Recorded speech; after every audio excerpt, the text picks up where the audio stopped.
네, 2025년 제2회 고등학교 검정고시 사회 경향 분석 진행해 보도록 하겠습니다.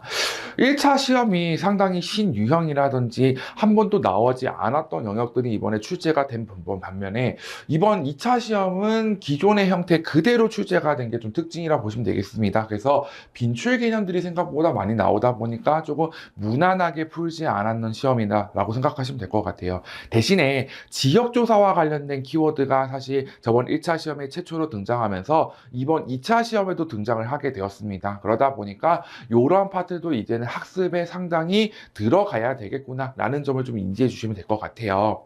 그리고 단원별로 좀 살펴보자면은 항상 고정되어 있었던 4단원 5단원, 7단원의 문제가 각각 4문제 출제가 됐는데 이 비중이 높은 단원의 학습은 상당히 꼼꼼하게 들어가야 할 상황이라 보시면 될 것 같아요. 그 이외에 1단원과 6단원은 각각 한 문제 정도만 출제가 됐다 보니까 조금 비중이 낮아진 경향이 많이 강합니다.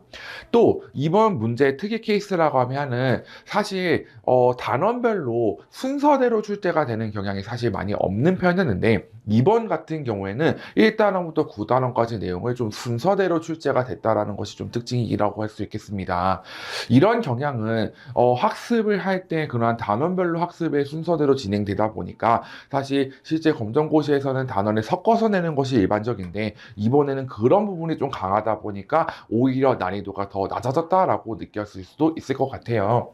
자, 전반적인 문제 상황을 좀 살펴보자면은 지난번에 비해서 이 4단원과 5단원의 비중이 많이 높아진 것을 좀 확인할 수 있겠죠. 그쵸? 예. 그리고, 물론 7단원의 다 비중이 한 문제가 줄어들었긴 했지만, 여전히 최중요 단원이라고 하는 점을 좀 인지해 주시면 좋을 것 같아요. 6단원 같은 경우에도 사실 정의 파트다 보니까, 사실 상당히 내용 자체가 난이도가 있지만은, 그 정의 파트를 제외하면 사실 출제 가능성이 많이 저조한 상황이다 보니까, 고기 부분을 좀 더 중점적으로 학습하는 것이 매우 도움이 될 것 같습니다. 여기까지 사회 경향 분석 마무리하겠습니다.